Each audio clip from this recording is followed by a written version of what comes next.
update, sir. Yan, no? Sir, ingatan nyo si Tatay Digong. Pabalik tayo sa panahon ng KOJC. Ito. Arangan na. Sasabihin na naman nila, wala namang baril doon. Pero ako nandun ako mismo, ang hahaba pa mismo ng baril. Ayan o, bumorma na. Ayan, para mawala na kayo dyan. Unti-unti na sila dyan. Barricade na sila, guys. Alis na kayo dyan. At least, wala tayong magagawa. Darating ang panahon, nasa kasaysayan tatak ang PNP na babayaran. Oo. Ako na muna nag-doble sa sahod ng mga yan. True. Dublado yan. Kapal ang mukha eh. Hindi naman. Hindi sila trabaho lang. Trabaho lang ang sagot nila eh. In the future, magiging kasaysayan sila. They did not protect the Filipino people. Only they protect the BBM administration. Nakahilera lang sila kasi pag di sila sumunod, tanggal sila. So hindi na po kami makakasilip. So walang silbi pala na naging PNP sila kung naging sunod-sunuran lang. Ngayon hindi na po kami makakasilip kasi ito, haharangan na po ng husto.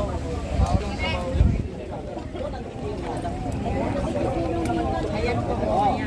Alam na pala. So wala na po kami So sunod-sunuran lang. Pero yung mga sinasaad nila, tax ng bayan. Kaya kung titingnan nyo, sumusunod lang sila pero hindi nila alam ang nakataya dyan yung buhay ng kanilang anak. Libo-libo kong pulis yung nandito sa totoo lang. Andun sa kabila, ito pakita ko sa inyo. Lulungkot na ito. Nalulungkot sila kasi hindi sila pwedeng sumigaw doon.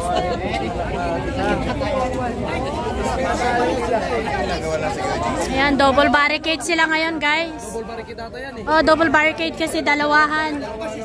PO1, ang mga pulis na dinoble ni PRRD ang kanilang sweldo. Salamat sila kaya lang nila may napasyon siya kasama. Salamat PRRD, naging dalawa yung asawa ko. Nalubat pa yung ano. Nabis nyo ba yung KOJC? May part mo na! Bumpa. Hihiling na po kami ng tulong kay Kaya, President Trump. napasing mo. Pagpahaba ng oras. Hindi nila Oo. Interview namin yan sa Camp Crame. Kalmado lang tayo, kalmado. Wala naman mga paratos sila sir eh. Okay lang yan, ano lang yan sila sir. Harap dito, harap. Harap dito. Dito mabisbis lang po ha. Thank you sir, Anuan po. Pinaiyak talaga ako. Huwag ka na umiyak. Hindi kasi si sir mismo eh, ito sinasabi. So ibig sabihin nandito siya para sa akin. Kalma, pero umiiyak ka na naman. Iyakin ka talaga. Yakin. Huwag ka umiyak, sa ating bigong Eh, para lang talaga sa katotohanan lang naman tayo. Hindi naman tayo umiyak para sa sarili natin. Umiyak naman tayo para sa bayan natin. Hindi masama mag-adik, pampahaba ng Oras. Pampagising. pampalakas ng katawan, pampahaba ng oras. Interview namin ito sa Camp Crame, kapal na pagmumukat. Iyak na si Jim, oh. Grabe kayo. Ano na sila? Battle complete. Ano na sila ngayon? 1, 2, 3, pang-apat.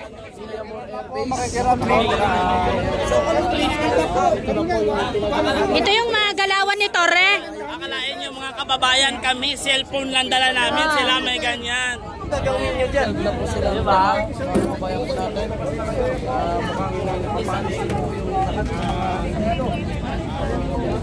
So yan, ano po yung nakikita nyo? Walang problema yun.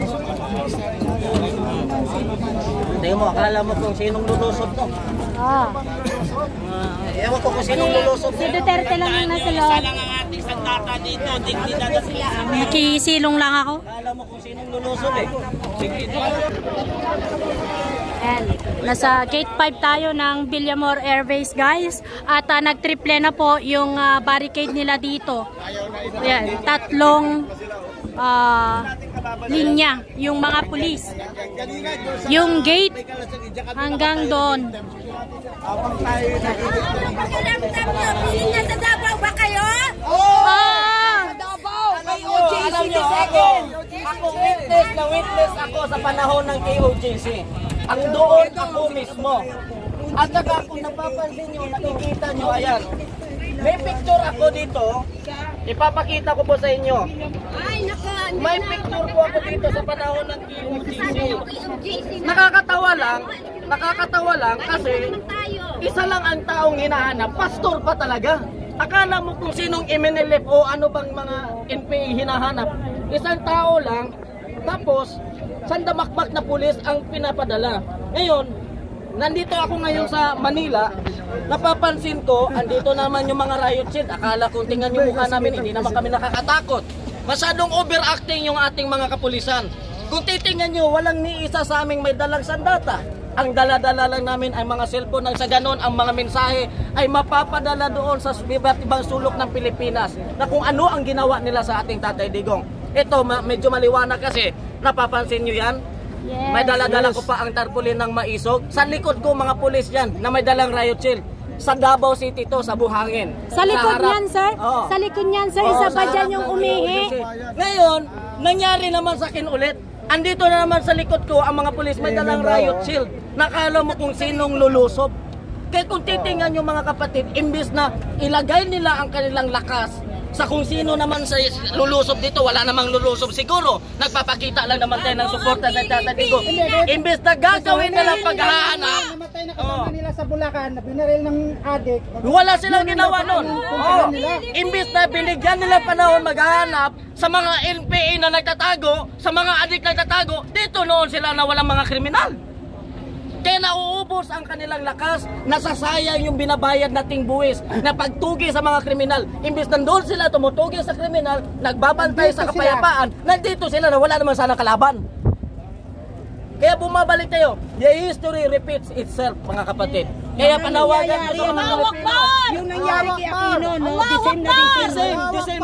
The same better, love together. Oh, yan. Kung anong ama, yung talagang anak. Yun. Mas Kaya masahol pa yung anak. Kaya- Mas masalong anak, hayop. patatawagan natin sa mga Pilipino, go out from your house and show your power as a people. Oh! Pero wala, hindi natin masisisi ang mga kapulisan na natin sa likod kasi sumusunod lang sila. O, sumusunod lang Nandito sila. naman sila para Nandito naman magkaroon sila. ng maximum tolerance. Hindi. Ibig sabihin, para lang magproteksyonan yung kakatahimikan dito. Hindi natin, At walang kaguluhan. hindi natin masisisi at hindi natin kalaban ang ating mga kapulisan. Aba, Sapagkat sila kakampi natin sumunod yan kuya, lamang. di ba? Kakampi namin kayo. Sumunod lang sila. Pero, mensahe ko sa mga kapulisan, itong ginagawa nila ngayon, dahil Alam nila sumusunod yan. na nila, alam nila yan. Alam nila yan. Mensahe ko lang sa kanila, isipin nyo ang kinabukasan ng anak nyo. Kayo, matanda na kayo, papauwi na kayo, kami paparating pa lang. Ngayon, kung hindi natin aagapan ang bansang ito, ano kaya ang mangyayari sa kinabukasan ng Pilipinas? At ang pinakamasakla pa dyan, yung mga anak at ang mga apo ang magdudusa. Yun lang po. Maging adik ka. Pagpalain ka.